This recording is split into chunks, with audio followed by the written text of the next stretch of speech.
तो जिस तरह से आपको पता है हमारे पास रिएक्ट जेएस के अंदर फॉर्म्स का टॉपिक कवर हो रहा है। प्रीवियस लेक्चर्स के अंदर हमने कंट्रोल कंपोनेंट्स को कवर किया था, फंक्शनल कंपोनेंट के अंदर भी और क्लास कंपोनेंट के अंदर भी। तो भाई देखो, अभी तक हमने इनपुट टाइप टेक्स्ट की बात की थी, मतलब हमने वहां पे सिर्फ टेक्स्ट बॉक्सेस की बात की थी। लेकिन आज के इस लेक्चर के अंदर हम कुछ और इनपुट टाइप्स का कॉन्सेप्ट यूज करेंगे अपने रिएक्ट फॉर्म के अंदर। और वो कौन कौन से होंगे? चेक बॉक्सेस होंगे, सेलेक्ट मेन्यू जिसको हम ड्रॉप डाउन लिस्ट भी कहते हैं, और टेक्स्ट एरिया। इन इनपुट टाइप्स को, मतलब इन फॉर्म के एलिमेंट्स को हम आज कवर करेंगे अपने रिएक्ट फॉर्म के अंदर। तो ये हमारा पार्ट नंबर 47 होगा। तो मैं हूं आपका सर मोहम्मद आदिल। अब हम अपना लेक्चर स्टार्ट करते हैं।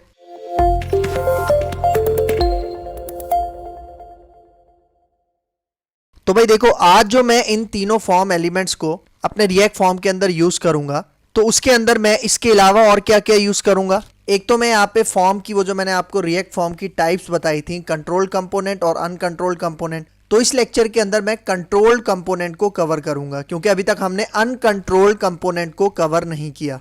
और इसके अंदर मैं फंक्शनल कंपोनेंट का यूज करूंगा, मतलब फंक्शन कंपोनेंट बनाऊंगा और उसके अंदर यूज स्टेट हुक को यूज करके मैं ये सारा काम आपको करके दिखाऊंगा। ठीक है, तो डायरेक्ट चलते हैं इसके प्रैक्टिकल के ऊपर। मैं आता हूं अपने विजुअल स्टूडियो में। ठीक है, तो यहाँ पे देखो मैं अपने विजुअल स्टूडियो कोड में आ चुका हूँ। तो सबसे पहले मैं यहाँ पे एक फ्रेश कंपोनेंट बना लेता हूँ। ठीक है, एसआरसी में चलते हैं, राइट क्लिक करते हैं, न्यू फाइल पे जाते हैं और यहाँ पे देखो इस फाइल का नाम मैं यहाँ पे रखता हूँ, इस कंपोनेंट का नाम मैं यहाँ पे रखता हूँ अदर इनपुट्स। ठीक है, देखो मैंने इसका नाम क्या रख दिया, other inputs dot JS. Enter करते हैं। ठीक है, तो देखो ये फाइल आ गई और इसके अंदर अब जो मैं बनाऊंगा कंपोनेंट वो होगा फंक्शन कंपोनेंट। तो उसके लिए शॉर्टकट क्या है, RFCE लिख के यहाँ पे एंटर करते हैं। तो ये देखो ये आपके पास फंक्शन कंपोनेंट आ गया। तो इसके अंदर सबसे पहले मैं यहाँ पे एक टेक्स्ट एरिया क्रिएट करता हूँ। ठीक है, फॉर्म बनाता हूँ और उसके अंदर सबसे पहले मैं आपको बताता हूँ टेक्स्ट एरिया के बारे में। तो यहाँ पे देखो मैं फॉर्म लिख के एंटर करता हूँ। ठीक है, इसके अंदर एक्शन का एट्रीब्यूट मुझे नहीं चाहिए, इसको हम रिमूव कर देते हैं। ठीक है, यहाँ पे मैं एक लेबल बना लेता हूँ। ठीक है, और इस लेबल के अंदर मैं कहता हूँ फॉर एग्जाम्पल कमेंट्स। ठीक है, मतलब मैं टेक्स्ट एरिया जो बनाऊंगा उसके लिए मैं किसके लिए बनाऊंगा, अपने यूजर से कमेंट्स लेने के लिए। ठीक है, तो यहाँ पे आके मैं टेक्स्ट एरिया यहाँ पे लिखता हूँ और एंटर करता हूँ। तो ये पूरा टैग हमारे पास आ जाएगा। इसके अंदर यहाँ पे देखो मुझे अभी फिलहाल नेम और आईडी की जरूरत नहीं है, इसको मैं हटा देता हूँ। ठीक है, तो देखो कॉलम्स मतलब आपके पास विड्थ और रोज मतलब इसकी हाइट, यहाँ पे ये ऑलरेडी स्पेसिफाई हुई है पहले से। ठीक है, तो यहाँ पे आके मैं 2 BR के टैग्स लगा लेता हूँ। ठीक है, और उसके बाद मैं यहाँ पे एक इनपुट बटन ले लेता हूँ सबमिट। ठीक है, और इसके अंदर वैल्यू मैं पास कर देता हूँ यहाँ पे सबमिट। ठीक है, सही। तो अगर यहाँ तक मैं इसका रिजल्ट आपको दिखाऊं, देखो ये वाली जो फाइल है अदर इनपुट्स, इसको मैं कॉल करता हूँ यहाँ पे अपनी app.js में। ठीक है, तो app.js में मैं आ गया हूँ। यहाँ पे इसको मैं हटाता हूँ और हमारी इस फाइल का क्या नाम है, अदर इनपुट्स। ठीक है, तो ये देखो लिस्ट में आ गया। तो जैसे मैं एंटर करूँगा, ठीक है, तो यहाँ पे देखो इसका इम्पोर्ट ऑटोमेटिक यहाँ पे ऐड हो चुका है। ठीक है, तो देखो अदर इनपुट्स वाली ये जो मेरी फाइल है इसको मैंने ऐप में कॉल किया इस तरह से, और ऐप कहाँ पे कॉल हो रही है, index.js में। ठीक है, ये देखो, और index.js आपको पता है आपकी रिएक्ट ऐप का एंट्री पॉइंट होता है। तो यहाँ पे अगर मैं इसका रिजल्ट आपको दिखाऊं, ब्राउजर पे आते हैं, तो ये देखो ये आपको नजर आ रहा है, ये टेक्स्ट एरिया है और ये देखो इसका लेबल है। अच्छा, यहाँ पे देखो इसका लेबल नीचे है, इसके लेबल को मैं टॉप पे लेके जाता हूँ। ठीक है, तो उसके लिए मुझे एक थोड़ी सी CSS यहाँ पे लिखनी पड़ेगी। ठीक है, तो जल्दी से उसको लिख लेते हैं। देखो ये लेबल है ना, यहाँ पे देखो इसके अंदर मैं एक स्टाइल का एट्रीब्यूट यूज करता हूँ। लेकिन भाई देखो स्टाइल का एट्रीब्यूट नॉर्मल HTML CSS में किस तरह से काम करता है इनलाइन CSS के लिए, लेकिन यहाँ पे मुझे ऑब्जेक्ट पास करना पड़ेगा। मतलब स्टाइल के जो कर्ली ब्रैकेट है इसके अंदर दोबारा मुझे कर्ली ब्रैकेट ऑन करने पड़ेंगे, क्योंकि आपको पता है कर्ली ब्रैकेट ऑब्जेक्ट को रिप्रेजेंट करते हैं। और इसके अंदर CSS की जो प्रॉपर्टी होती है जिसको हम कहते हैं वर्टिकल अलाइन। ठीक है, एक टेक्स्ट अलाइन होती है, एक वर्टिकल अलाइन। और देखो प्रॉपर्टी को आपने इस तरह से लिखना है कैमल केसिंग में। ठीक है, इसका A कैपिटल है और उसके बाद यहाँ पे कॉलन लगाऊंगा और इसके अंदर मैं वैल्यू पास करता हूँ टॉप। मतलब मैं कह रहा हूँ जो कमेंट्स वाला लेबल है ये कहाँ पे चला जाए, हमारे टॉप पे चला जाए। तो उसके लिए देखो ये जो मैंने यहाँ पे अप्लाई किया है ये समझ लो इनलाइन CSS है रिएक्ट के अंदर। लेकिन देखो ये थोड़ी सी डिफरेंट आपको नजर आ रही होगी जिस तरह से हम नॉर्मली CSS में करते थे। इसका पूरा एक लेक्चर हमने कवर किया हुआ है अपनी इसी प्लेलिस्ट में, अगर किसी ने नहीं देखा तो वीडियो जाके देख लो। ठीक है, उसको सेव करता हूँ और इसका रिजल्ट आपको ब्राउजर पे दिखाता हूँ। तो ये देखो ये कमेंट्स हमारे पास देखो टॉप पे आ गए। ठीक है, तो अब मुझे यहाँ पे क्या करना है, जाहिर बात है इसके लिए एक स्टेट बनानी है, क्योंकि हर इनपुट के लिए यहाँ पे हम क्या बनाते हैं कि स्टेट बनाते हैं, और दूसरी चीज क्या बनाते हैं, ऑन चेंज बनाते हैं। ठीक है, ऑन चेंज इवेंट। तो उसके लिए यहाँ पे देखो मैं अपने रिटर्न से पहले यहाँ पे स्टेट बनाने के लिए एक हुक फंक्शन यूज करता हूँ जिसका क्या नाम है यूज स्टेट लिख के यहाँ पे जैसे एंटर करोगे देखो इसका इंपोर्ट यहाँ पे टॉप पे ऐड हो गया मतलब रिएक्ट लाइब्रेरी से हमने यूज स्टेट को गेट कर लिया, ठीक है। और यहाँ पे देखो ये जो मैं बना रहा हूँ ये मैं किसके लिए बना रहा हूँ मैं आपको बताता हूँ। यहाँ पे पहले मैं इसको डीस्ट्रक्चर कर लेता हूँ, ठीक है। और मैं इसको बना रहा हूँ फॉर एग्जाम्पल टेक्स्ट एरिया के लिए। तो यहाँ पे देखो मैं इसको कहता हूँ टेक्स्ट एरिया, ठीक है, ये वेरिएबल हो गया। और इसको अपडेट करने के लिए जो मैं फंक्शन यूज करूंगा उसका नाम होगा सेट टेक्स्ट एरिया, ठीक है। तो देखो यूज स्टेट के अंदर मैं यहाँ पे एम्प्टी स्ट्रिंग पास कर देता हूँ इस तरह से। तो देखो जो एम्प्टी स्ट्रिंग है कहाँ पे जाके स्टोर हो जाएगी, इस टेक्स्ट एरिया के वेरिएबल में। तो देखो ये स्टेट बना ली। अब इस स्टेट को मैं बाइंड करवा लेता हूँ यहाँ पे। ये देखो ये जो हमारा टेक्स्ट एरिया है, ठीक है, इसके अंदर मैं एट्रीब्यूट यूज करता हूँ वैल्यू का। और इसके अंदर ये जो मैंने वेरिएबल बनाया था ना, कौन सा, ये वाला, ठीक है, इसको मैं यहाँ से कॉपी करता हूँ और यहाँ आके इसको हम पेस्ट कर देते हैं। तो मतलब देखो ये यूज स्टेट एम्प्टी है ना, तो इसका मतलब मेरा यहाँ पे टेक्स्ट एरिया भी क्या रहेगा, एम्प्टी रहेगा, ठीक है। इसको सेव करता हूँ, इसका रिजल्ट आपको दिखाता हूँ ब्राउजर पे। यहाँ पे आ जाओ। अच्छा ये देखो जो टेक्स्ट एरिया है इसकी हाइट बहुत ज़्यादा है, तो मैं क्या करता हूँ, इसकी ये जो रोज का एट्रीब्यूट है ना, इसमें मैं 10 के बजाय 5 दे देता हूँ, ठीक है। तो इसको सेव करते हैं, ब्राउजर पे आते हैं। तो यहाँ पे देखो इसकी हाइट क्या हो गई, थोड़ी सी डिक्रीज हो गई। लेकिन भाई देखो अभी हमारा टेक्स्ट एरिया क्या है, एम्प्टी है, क्योंकि मैंने अपनी स्टेट को भी एम्प्टी रखा हुआ है ना। लेकिन यहाँ पे देखो अभी मैंने अपनी स्टेट को अपडेट नहीं किया, मतलब अपनी टेक्स्ट एरिया की जो भी वैल्यू होगी उससे मैंने अपनी स्टेट को भी अपडेट नहीं किया। तो अगर मैं यहाँ पे कुछ भी राइट करने की कोशिश करूंगा तो उसका रिजल्ट मुझे यहाँ पे नजर नहीं आएगा। तो उसके लिए मुझे यहाँ पे क्या करना पड़ेगा, ऑन चेंज इवेंट लगाना पड़ेगा हमारे इस टेक्स्ट एरिया के ऊपर, ठीक है। तो यहाँ पे देखो मैं इसको कहता हूँ ऑन चेंज, और ऑन चेंज के ऊपर मैं यहाँ पे एक एरो फंक्शन पास करता हूँ। तो एरो फंक्शन से पहले यहाँ पे देखो मैं एरो फंक्शन इसी ऑन चेंज के अंदर ही बना रहा हूँ। तो यहाँ पे देखो एक पैरामीटर आ गया ई, जो कि इवेंट ऑब्जेक्ट को रिप्रेजेंट करता है। और उसके बाद देखो ये एरो आ गया, और उसके बाद अब यहाँ पे इसकी मैं बॉडी प्रोवाइड करता हूँ, ठीक है। तो देखो अब मुझे यहाँ पे क्या करना है, ऑन चेंज पे अपने इस टेक्स्ट एरिया को अपडेट करना है। तो अपडेट करने के लिए आपको पता है यूज स्टेट के अंदर हमारे पास ये देखो ये सेट टेक्स्ट एरिया का यहाँ पे फंक्शन है। तो मैं इसको यहाँ पे कॉल करता हूँ, ठीक है। और मैं कहता हूँ कि भाई देखो ई डॉट टारगेट डॉट वैल्यू, मतलब देखो ये कॉन्सेप्ट उसी तरह से जिस तरह से हमने टेक्स्ट बॉक्स में देखा था, मतलब कुछ डिफरेंस नहीं है यहाँ पे। मतलब देखो जब भी मैं यहाँ पे टेक्स्ट एरिया में कोई भी वैल्यू डालूंगा तो वो वैल्यू ई के पास जाएगी। तो मैं यहाँ पे क्या कह रहा हूँ, ई डॉट टारगेट, टारगेट किसको कह रहा हूँ, अपने टेक्स्ट एरिया को, और टेक्स्ट एरिया में से मैं क्या निकाल रहा हूँ, वैल्यू। और इस वैल्यू को मैं अपडेट कहाँ पे कर दूंगा, इस वैल्यू को मैं अपडेट कर दूंगा यहाँ पे, अगर आप देखो इस वेरिएबल के अंदर जिसका नाम है टेक्स्ट एरिया, ठीक है। तो देखो अब अगर मैं इसको सेव करता हूँ और ब्राउजर पे चलते हैं, ठीक है, यहाँ पे आओ। और देखो अब अगर मैं इसके अंदर कोई भी डेटा डालूं तो ये देखो ये डेटा बिल्कुल सही तरह से हमें यहाँ पे अपडेटेड मिल रहा है, ठीक है। फिर यहाँ पे आ जाओ।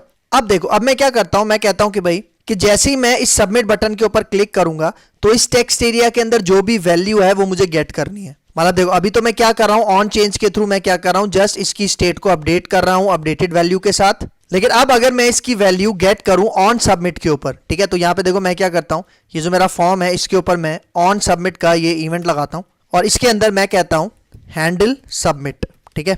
हैंडल सबमिट ये क्या आ गया, ये एक हमारे पास सबमिट का फंक्शन आ गया, लेकिन इसको मैंने अभी तक बनाया नहीं है तो इसको यहाँ पे आके हम बना लेते हैं, ठीक है। मैं यहाँ पे इसको कहता हूँ कॉन्स्ट, और इस फंक्शन का क्या नाम है, हैंडल सबमिट, और ये भी एरो फंक्शन होगा। तो इसके अंदर सबसे पहले मैं वही इवेंट ऑब्जेक्ट का पैरामीटर बना लेता हूँ ई, और फिर ये आ गया एरो, और यहाँ पे आ गई इसकी बॉडी। तो भाई देखो कंसोल डॉट लॉग के अंदर, ठीक है, कंसोल डॉट लॉग के अंदर मैं क्या करता हूँ, मैं कहता हूँ ई डॉट टारगेट, ठीक है। लेकिन अभी देखो जब मैं सबमिट करूंगा ना अपना फॉर्म तो ई डॉट टारगेट के अंदर पूरा का पूरा फॉर्म आएगा, लेकिन मुझे अपने इस पूरे के पूरे फॉर्म में से सिर्फ क्या गेट करना है, टेक्स्ट एरिया। और देखो टेक्स्ट एरिया हमारी कौन सी इंडेक्स पे होगा, 0 पे, क्योंकि 1 पे आपके पास ये बटन होगा और टेक्स्ट एरिया किस पे होगा, 0 पे होगा। तो यहाँ पे देखो मैं ई डॉट टारगेट के बाद यहाँ पे स्क्वायर ब्रैकेट लगाता हूँ और इसके अंदर कहता हूँ 0, और 0 के ऊपर जो हमारा टेक्स्ट एरिया है उसकी वैल्यू गेट करो और उसको कंसोल डॉट लॉग के अंदर क्या करवा लो, डिस्प्ले करवा लो। ये काम किस पे हो रहा है, हैंडल सबमिट पे। मतलब ये इवेंट कब चलेगा, जब मैं अपने इस सबमिट बटन के ऊपर क्लिक करूंगा, ठीक है। तो देखो इसको सेव करते हैं, ब्राउजर पे आता हूँ, ठीक है। यहाँ पे आके इसको हम एक दफा रिफ्रेश कर लेते हैं और अपना कंसोल भी ओपन कर लेता हूँ, राइट क्लिक करते हैं, इंस्पेक्ट पे चलते हैं, ठीक है। यहाँ पे आ जाता हूँ अपने कंसोल पे, ठीक है, कंसोल ओपन कर लिया। और यहाँ पे देखो अगर मैं कोई भी यहाँ पे लिखूँ XY' जस्ट मैं रैंडम यहाँ पे कोई कुछ भी टाइप कर देता हूँ यहाँ पे, सही है। और अब देखो मैं सबमिट के ऊपर क्लिक करता हूँ, तो देखो क्या हुआ था, जैसे ही मैंने सबमिट पे क्लिक किया तो वो डेटा आया, मतलब आउटपुट आया और वो गायब हो गया। ये क्यों हुआ, ऐसा इसलिए हुआ क्योंकि देखो फॉर्म की सबमिशन पे नॉर्मल बिहेवियर क्या होता है कि जैसे आप अपना फॉर्म सबमिट करते हो, सबमिट बटन पे क्लिक करते हो, तो आपका पेज क्या होता है, रीलोड होता है, रिफ्रेश होता है। और याद रखना जब भी आपका पेज रीलोड होता है तो उसमें क्या होता है, आपका पूरा पेज डिस्ट्रॉय किया जाता है और फिर रिक्रिएट किया जाता है। तो इसी प्रोसेस के अंदर जो आपके वेरिएबल्स होते हैं, पैरामीटर्स में डेटा होता है, वो क्या हो जाता है, लॉस हो जाता है। इसलिए यहाँ पे देखो क्या हुआ, ये खाली हो गया। तो इसके लिए अब मैं क्या करूंगा, इस चीज से रोकने के लिए, मतलब नॉर्मल बिहेवियर ये जो है, इससे रोकने के लिए यहाँ पे देखो मैं अपने इसी हैंडल सबमिट वाले फंक्शन में आता हूँ, ठीक है। और यहाँ पे आके इसके टॉप पे मैं इसको कह देता हूँ E dot prevent default. Prevent default मतलब जो इसका नेचुरल बिहेवियर होता है ना, उससे प्रिवेंट कर दो, मतलब उससे उसको रोक दो, ठीक है। तो अब देखो इसको सेव करते हैं, ब्राउजर पे आता हूँ, ठीक है। अब देखो, अब अगर मैं यहाँ पे कुछ भी टाइप करता हूँ, ये देखो ये मैंने इसके अंदर टाइप किया और जैसे अब मैं सबमिट करूंगा तो यहाँ देखो, अब देखो आपको वैल्यू मिल रही है, मतलब अब कोई भी इशू यहाँ पे नहीं आ रहा, ठीक है। इशू क्यों नहीं आ रहा, क्योंकि वो जो रीलोडिंग हो रही थी, वो जो नॉर्मल बिहेवियर था फॉर्म की सबमिशन का, उसको मैंने प्रिवेंट कर दिया है, रोक दिया है, ठीक है। तो देखो ये वैल्यू आपको बिल्कुल सही तरह से यहाँ पे मिल रही है, ठीक है। तो देखो इस तरह से आप टेक्स्ट एरिया के साथ काम करते हो। अच्छा, अब मैं क्या करता हूं, अब मैं आता हूं अपने सेलेक्ट मेन्यू के ऊपर। सेलेक्ट मेन्यू मतलब वो जो ड्रॉप डाउन लिस्ट होती है, तो वो बनाते हैं, ठीक है। यहाँ पे देखो मैं ये BR नीचे इधर कॉपी करता हूं और इनके बीच में एक मैं लेबल बनाता हूं और इस लेबल के अंदर मैं कहता हूं फॉर एग्जांपल सेलेक्ट कंट्री, ठीक है। मैं कंट्रीज के लिए क्या बना रहा हूं, एक ड्रॉप डाउन लिस्ट बना रहा हूं, ठीक है। तो यहाँ पे आते हैं, ड्रॉप डाउन लिस्ट हम कैसे बनाते हैं, HTML में ड्रॉप डाउन लिस्ट के लिए हम सेलेक्ट और ऑप्शंस के टैग यूज करते हैं। तो यहाँ पे देखो मैं कह रहा हूँ सेलेक्ट और मैं कह रहा हूँ इसके अंदर मुझे ऑप्शन चाहिए। ऑप्शन के कितने टैग्स चाहिए, मैं इसको मल्टीप्लाई कर देता हूँ 4 के साथ, मतलब मैं कह रहा हूँ मुझे 4 ऑप्शंस चाहिए, किसके अंदर, सेलेक्ट के अंदर। तो ये जो ग्रेटर देन की साइन है, ये इनसाइड के बारे में बता रहा है कि इनसाइड मुझे सेलेक्ट के इनसाइड कितने ऑप्शन के टैग चाहिए, 4। तो देखो 4 के बाद मेरा यहाँ पे कर्सर है और नीचे देखो ऑप्शन आ रहा है, मतलब ये एमिट प्लगइन के थ्रू आ रहा है जो कि विजुअल स्टूडियो कोड में पहले से मौजूद होता है। एंटर करते हैं तो ये देखो ये आ गया सारा, देखो सेलेक्ट और ऑप्शन कितने आ गए हमारे पास, 4। तो यहाँ पे देखो मैं ये नेम और आईडी हटाता हूँ, ठीक है। देखो ये नेम आईडी मैंने यहाँ से हटाया और अब देखो इसके जो ऑप्शंस हैं, इसके अंदर मैं कुछ कंट्रीज यहाँ पे दे देता हूँ। देखो मैं यहाँ पे कहता हूँ कनाडा, ठीक है। और इसकी वैल्यू के अंदर भी मैं यहाँ पे डाल देता हूँ कनाडा और यहाँ पे मैं इसको कह देता हूँ फॉर एग्जांपल USA, ठीक है। इसकी वैल्यू में भी डाल देते हैं USA। यहाँ पे मैं कहता हूँ UK और इसकी वैल्यू में भी डाल देते हैं UK। और यहाँ पे मैं कहता हूँ फॉर एग्जांपल ब्राज़ील, ठीक है। और इसकी यहाँ पे भी टैग के बीच में डाल देते हैं ब्राज़ील, ठीक है। तो देखो ये सेलेक्ट मेन्यू हमारे पास आ गया, ड्रॉप डाउन लिस्ट आ गई। इसके लिए अब मुझे क्या बनानी है, स्टेट, ठीक है। तो यहाँ पे आ जाओ, ठीक है। ये मैं यहाँ से पूरी की पूरी लाइन स्टेट वाली कॉपी करता हूँ, नीचे पेस्ट करते हैं और यहाँ पे मैं इसको कहता हूँ सेलेक्ट मेन्यू, ठीक है। सेलेक्ट मेन्यू इसका मैंने नाम रखा और यहाँ पे आके इसका मैं नाम रख देता हूँ इसके फंक्शन का सेट सेलेक्ट मेन्यू, ठीक है। और भाई देखो इसकी यूज स्टेट के अंदर ना मैं फॉर एग्जांपल पास कर देता हूँ USA। USA क्यों पास किया, क्योंकि मैं कह रहा हूँ कि वो जो ड्रॉप डाउन लिस्ट के अंदर डिफॉल्ट ऑप्शन सेलेक्ट होगा ना, वो कौन सा होगा, USA। तो ये USA कहाँ पे जाके स्टोर हो गया, इस सेलेक्ट मेन्यू के वेरिएबल में, ठीक है। तो भाई देखो मैं यहाँ पे चलता हूँ अपने सेलेक्ट ऑप्शन में, यहाँ पे देखो जो सेलेक्ट का टैग है इसके अंदर मैं वैल्यू का एट्रीब्यूट ओपन करता हूँ और इसके अंदर मैं ये वाला वेरिएबल पास कर देता हूँ सेलेक्ट मेन्यू। तो सेलेक्ट मेन्यू के अंदर वैल्यू क्या है, USA। तो हमारे पास ये जो सेकंड ऑप्शन है ना USA वाला, ये पहले से हमें सिलेक्टेड मिलेगा। तो अब देखो इसको भी अपडेट करना है ना, तो उसके लिए ऑन चेंज बनाना पड़ेगा। लेकिन अगर मैं यहाँ तक आपको रिजल्ट दिखाऊं, इसको सेव करते हैं, ब्राउजर पे आते हैं, ठीक है। यहाँ से मैं इसको क्लियर कर देता हूँ। ये देखो आपको नजर आ रहा है ये ड्रॉप डाउन लिस्ट है और देखो इसमें बाय डिफॉल्ट वैल्यू क्या सिलेक्टेड है, USA। लेकिन अभी देखो इसमें एक मसला है, क्योंकि मैंने इसमें ऑन चेंज के थ्रू अपनी स्टेट को अपडेट नहीं किया। तो अगर मैं यहाँ से देखो USA से मैं कनाडा सेलेक्ट करता हूँ तो ये देखो कनाडा अपडेट नहीं हुआ। अगर मैं यहाँ पे आऊँ UK सेलेक्ट करता हूँ तो देखो UK भी यहाँ पे सेलेक्ट नहीं हुआ, क्योंकि अभी तक मैंने अपनी स्टेट में अपडेट नहीं करवाया। तो स्टेट में अपडेट करवाने के लिए देखो सेलेक्ट के अंदर मैं यहाँ पे ऑन चेंज ओपन करता हूँ, ठीक है। और इसके अंदर मैं कर्ली ब्रैकेट पास करता हूँ और यहाँ पे भी मैं एक एरो फंक्शन बनाऊंगा। एरो फंक्शन बना रहा हूँ और उसके पैरामीटर में मैं इवेंट ऑब्जेक्ट का पैरामीटर पास कर देता हूँ E। और उसके बाद यहाँ पे मैं अब सेलेक्ट मेन्यू को वो जो अपडेट करने के लिए मेथड था उसका क्या नाम था, यहाँ पे देखो ये सेट सेलेक्ट मेन्यू, ठीक है। इसको मैं यहाँ से कॉपी करता हूँ और यहाँ पे मैं इसके अंदर ले आता हूँ सेलेक्ट मेन्यू। और इसके अंदर यहाँ पे देखो मैं क्या कह रहा हूँ कि भाई ये सेलेक्ट मेन्यू कब चलेगा, जब भी मैं अपनी सेलेक्ट मेन्यू में से कोई भी आइटम सेलेक्ट करूंगा या सेलेक्ट करने के बाद कोई दूसरा आइटम सेलेक्ट करूंगा, तो दोनों केसेस में आपके पास ये ऑन चेंज का इवेंट चलेगा। और इसके अंदर मैं कह रहा हूं सेट सेलेक्ट मेन्यू आप क्या कर दो, देखो e.target.value, मतलब देखो फर्स्ट टाइम क्या सेलेक्ट होगा, USA, ठीक है। तो अगर मैं USA से UK सेलेक्ट कर रहा हूं तो यहाँ पे e.target.value में अपडेटेड वैल्यू क्या आ गई, UK, और वो सेट हो जाएगी कहाँ पे, हमारे सेलेक्ट मेन्यू में, मतलब यहाँ पे सेट हो जाएगी। देखो ये जो मैंने बनाया ना सेलेक्ट मेन्यू, यहाँ पे वो चीज़ अपडेट हो जाएगी। ठीक है, तो आप देखो अब मैं इसको सेव करता हूँ और इसका रिजल्ट आपको ब्राउजर पे दिखाता हूँ। यहाँ पे आते हैं, इसको एक दफ़ा मैं रिफ्रेश कर देता हूँ। ठीक है, एंटर करते हैं तो यहाँ पे देखो यूएसए आ रहा है। तो अब अगर मैं यूएसए से यूके सेलेक्ट करूँ तो ये देखो अपडेट हो गया। कनाडा सेलेक्ट करूँ, देखो अपडेट हो गया। ब्राज़ील सेलेक्ट करता हूँ, देखो ब्राज़ील भी यहाँ पे सेलेक्ट हो गया। मतलब बिल्कुल सही तरह से हमारी स्टेट भी अब क्या हो रही है, अपडेट हो रही है। तो भाई देखो सबमिट करने के बाद अगर मैं इसकी वैल्यू गेट करूँ, ठीक है, मतलब अपनी ड्रॉप डाउन की वैल्यू गेट करूँ, तो उसके लिए मैं क्या करूँगा, यहाँ पे देखो ये जो मेरा ऑन सबमिट है, ठीक है, ये पूरी लाइन मैं यहाँ से कॉपी करता हूँ, नीचे पेस्ट करता हूँ। अब देखो 0 पे तो हमारा टेक्स्ट एरिया था ना, ई डॉट टारगेट 0 पे क्या था, टेक्स्ट एरिया।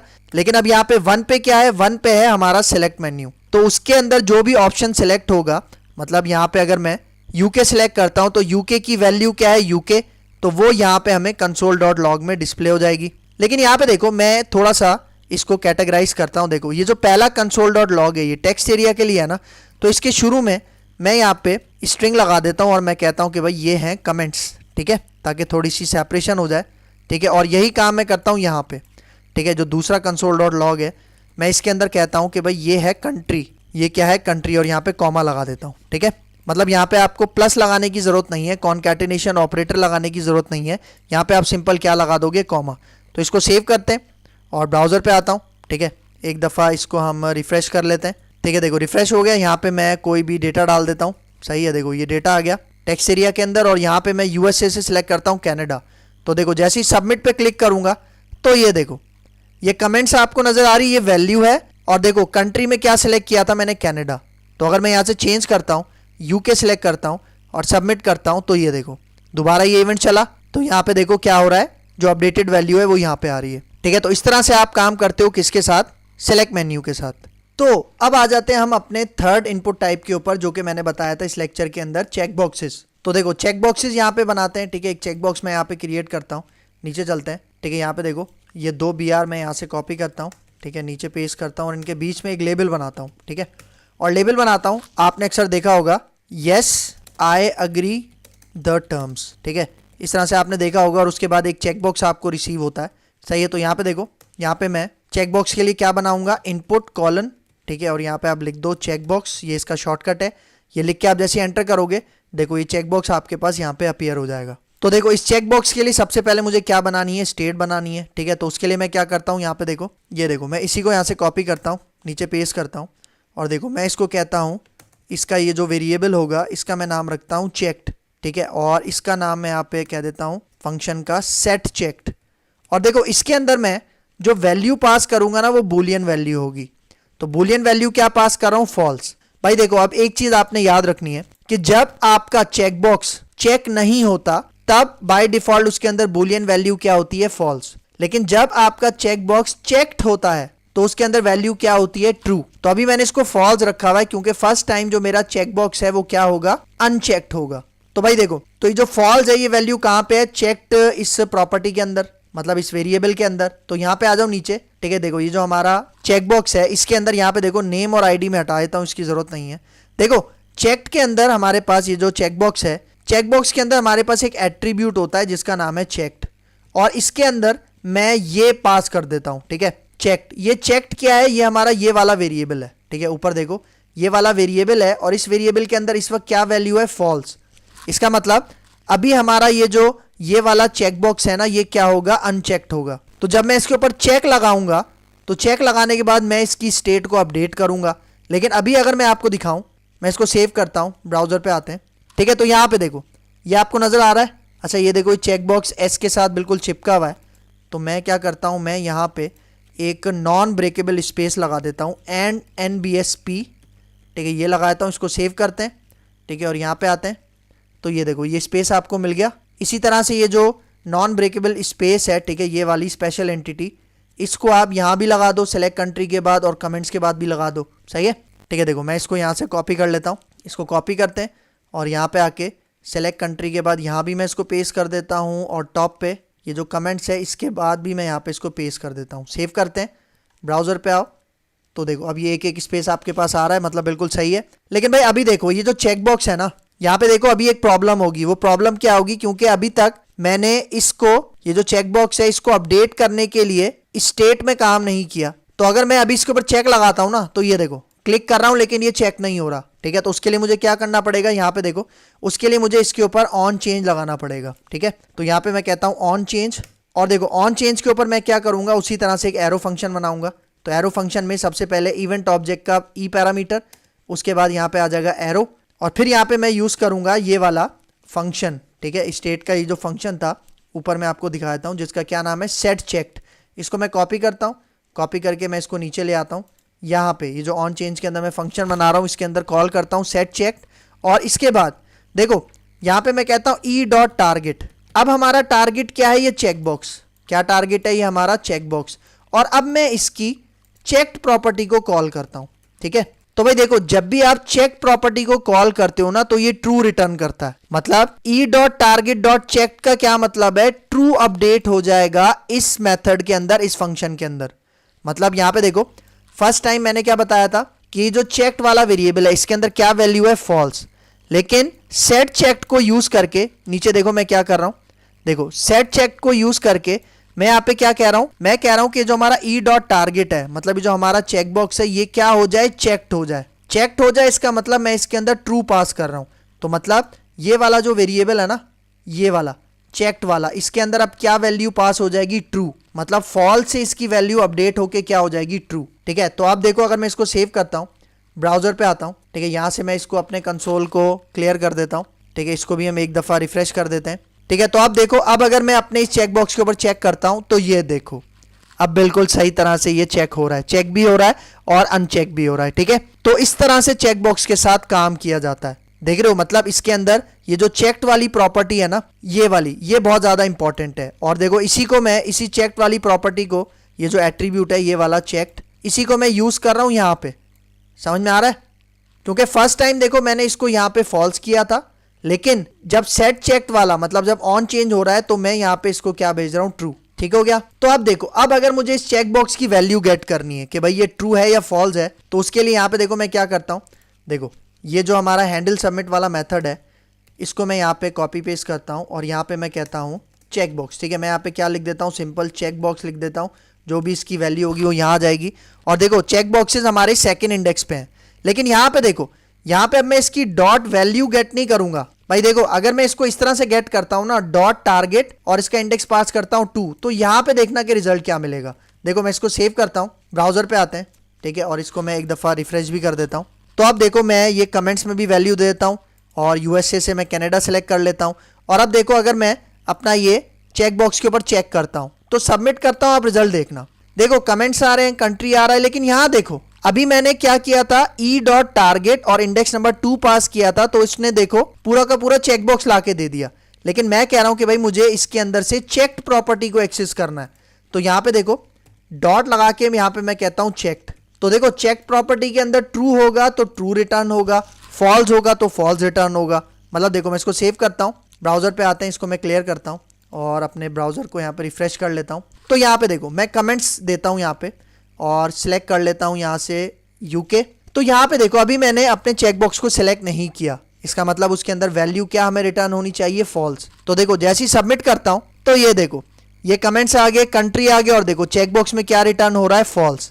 लेकिन अगर मैं अब इसके ऊपर चेक लगा देता हूं और यहाँ से मैं वैल्यू भी अपडेट कर देता हूँ, ब्राज़ील कर देता हूँ, और यहाँ पे कमेंट्स भी थोड़े से चेंज कर देता हूँ। ठीक है, अब देखो अब मैं सबमिट पे क्लिक करता हूँ, तो ये देखो ऑन सबमिट दोबारा चला और यहाँ पे देखो वैल्यू क्या हो गई, फॉल्स से ट्रू हो गई, क्योंकि अब मैंने इसके ऊपर चेक लगा दिया था। तो जब आपको वैल्यू मिल गई, ठीक है, मतलब आपको इस तरह से चेक प्रॉपर्टी को यूज करके आपको वैल्यू मिल गई, तब आप कोई भी यहाँ पे वैलिडेशन लगा सकते हो या कोई भी कंडीशन वगैरह स्पेसिफाई कर सकते हो। ठीक है, तो इस तरह से चेक बॉक्सेस के साथ काम होता है। और भाई एक बात याद रखना, ये जो चेक्ड प्रॉपर्टी है ना, ये सिर्फ चेक बॉक्स के साथ काम नहीं करती, ये रेडियो बटन के साथ भी काम करती है। तो अगर आपको रेडियो बटन के साथ काम करना है तब भी आप इसको यूज कर सकते हो।